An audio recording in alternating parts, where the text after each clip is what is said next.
Pessoal, olá, professor Alan na área, do Brasil do começo do século XIX.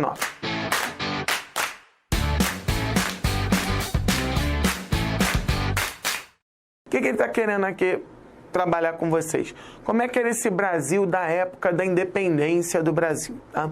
População brasileira, óbvio, muito menor do que o tamanho que a gente tem hoje. Pra você ter uma ideia, hoje somos aí por volta de 200 milhões de habitantes. Nesse período tínhamos apenas 4 milhões de habitantes, a maioria vivendo nas zonas rurais. As cidades mais populosas eram Rio de Janeiro, que era a capital, 80 mil habitantes, e Salvador, que era a antiga capital, 60 mil habitantes.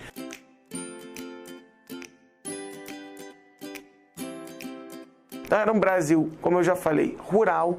Havia produção para o mercado interno, principalmente de mandioca. Mandioca é um produto que a gente pegou de herança dos indígenas, tá, gente? Milho e feijão.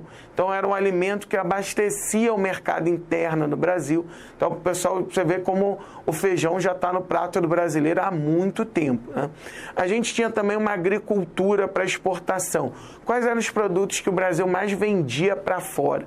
O açúcar, o algodão e o fumo, tá, pessoal? O fumo era muito trocado por escravo. O algodão, ele vendeu muito, principalmente por causa da questão da indústria têxtil na Inglaterra. Então, a Inglaterra necessitava muito de algodão para a sua indústria têxtil. O principal fornecedor era os Estados Unidos, só que depois, como por exemplo até a guerra civil nos Estados Unidos e antes também com a guerra de independência, isso vai ter períodos que vai ter muita queda de venda de algodão dos Estados Unidos para a Inglaterra, e é períodos que o Brasil acaba vendendo muito algodão para a Inglaterra. Um produto que está começando a entrar no Brasil é o café. O café ainda era em pequena quantidade, tá? Principalmente produzido no estado do Rio de Janeiro, região que depois também ali, região do Vale do Paraíba. Rio de Janeiro é muito chamado de Vale do Café também ali. E ele vai depois se expandir muito no Rio de Janeiro, depois ele vai também para São Paulo com o transporte ferroviário.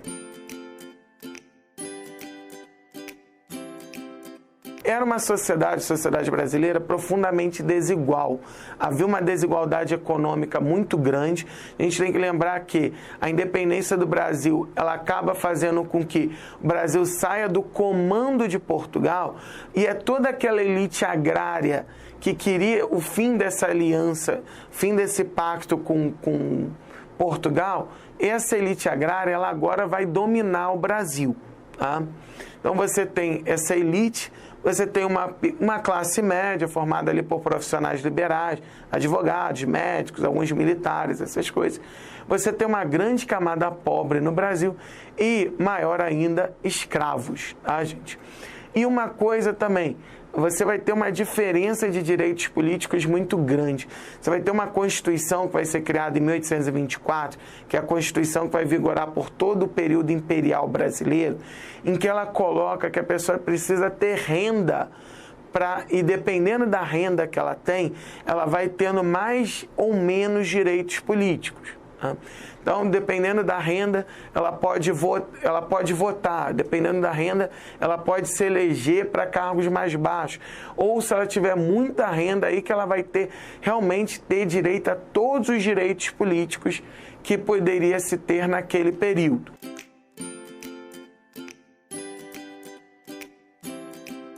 As mulheres, nesse período, elas vão sofrer muita discriminação, tá? E elas vão ter um papel principalmente ou em casa, ou quando elas conseguiam um papel de liderança, era principalmente pelo fato de serem viúvas. Então, quando elas se tornavam viúvas, elas acabavam administrando os bens do falecido marido.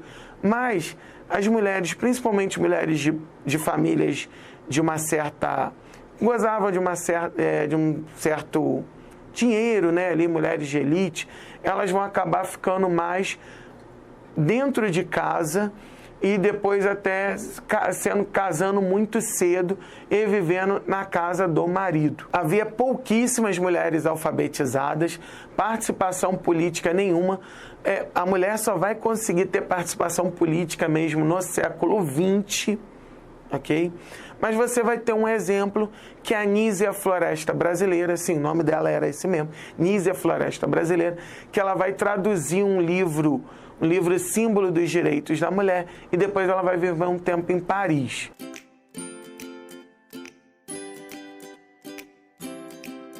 Como é que era a vida das crianças nesse período? A formação educacional brasileira, ela era muito distinta de meninos para meninas, né? As meninas, se conseguissem alfabetizar, ia ser o básico mesmo, saber ler e escrever, basicão mesmo.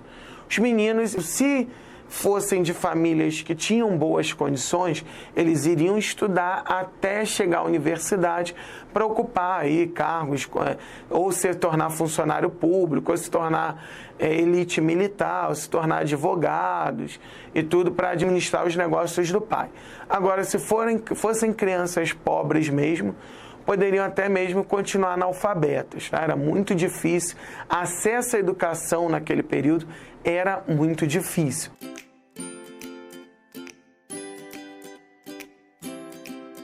A gente ainda tem que lembrar que havia escravidão no período, havia um intenso tráfico de escravos.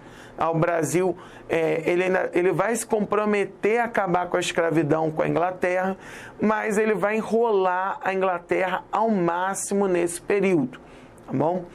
E o Rio de Janeiro, o Porto do Rio de Janeiro, vai ser conhecido como o porto que mais recebeu escravos do mundo. Tá? É o porto que mais vai receber escravos vindos da África do mundo.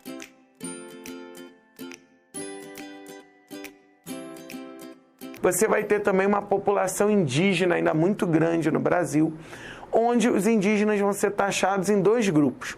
Só aqueles índios que aceitam e têm boas relações com o homem branco, né, com as pessoas com brasileiros, eles vão ser chamados de civilizados. Se são indígenas que têm atritos com o restante da população, eles vão ser taxados de selvagens. E você vai ter aldeamentos. Os índios vão ser, às vezes, tirados da sua região e levados para outro local, como se fosse um aldeamento civilizatório, tá, gente? E isso vai desorganizar o modo de vida tradicional desses nativos, tá? E muitas terras são tomadas justamente pela questão da agricultura. Eram terras, às vezes, férteis, e aí o pessoal vai tomar justamente para usar economicamente essas terras, tá?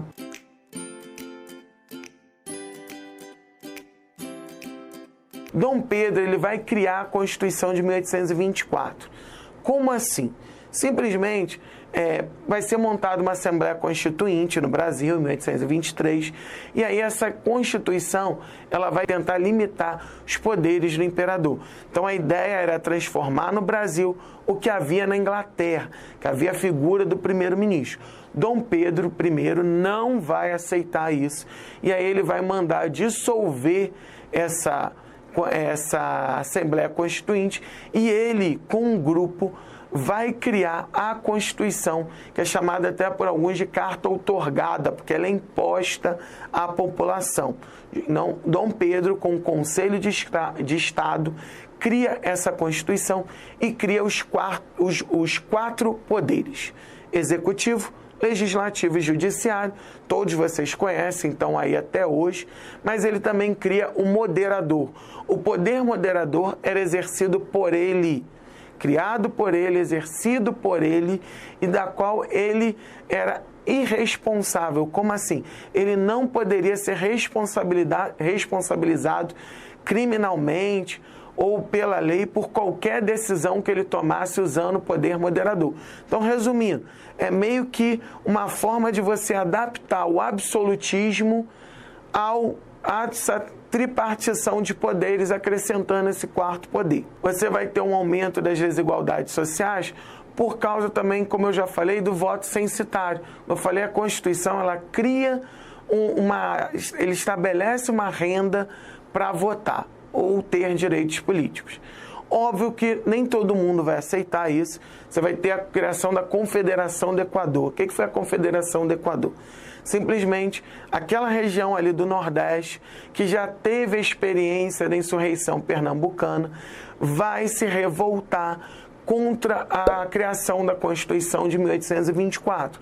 Lideranças como Cipriano Barato e o Frei Caneca vão se revoltar ali na Confederação do Equador, que vai também ser esmagada pelas tropas do governo e por mercenários a pedido de Dom Pedro I.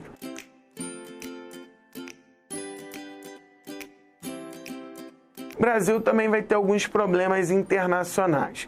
Um é a questão da Guerra da Cisplatina. Simplesmente aquela região, ela é uma região que era da Espanha.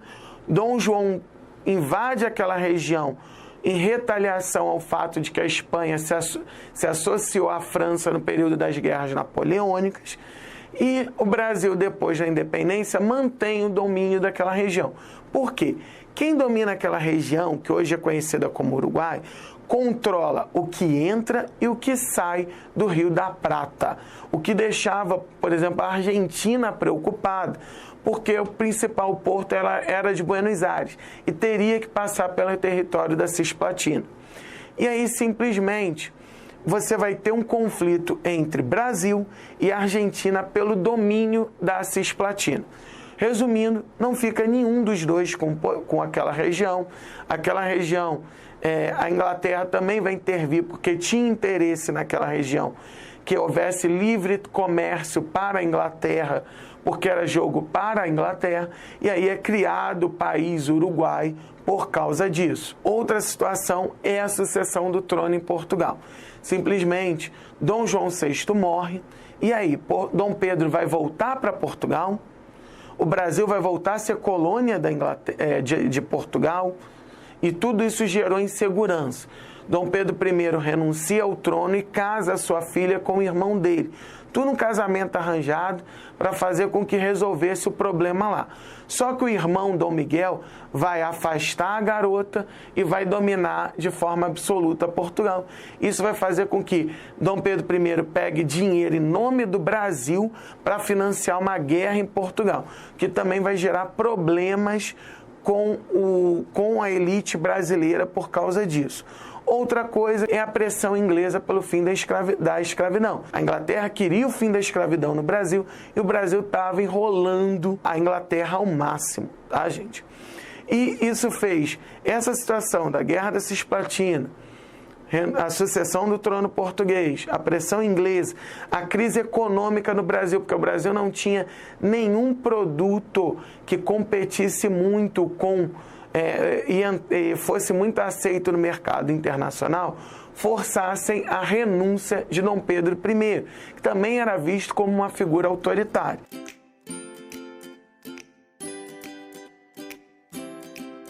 Isso fez com que o Brasil entrasse num período regencial. Por quê? O filho de Dom Pedro era uma criança, não tinha como assumir o trono. E aí o Brasil vai ter que ser governado por regentes. Regentes que vão tentar fazer reformas nesse período.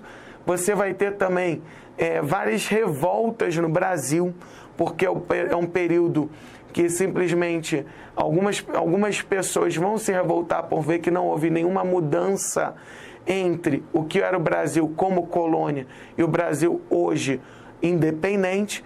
Você vai ter a criação da Guarda Nacional para resolver esses conflitos, e essa Guarda Nacional é um pré-início do que você vai ver como coronelismo. Coronéis, lideranças regionais mandando e fazendo o que queriam na região. Pessoal, um abraço.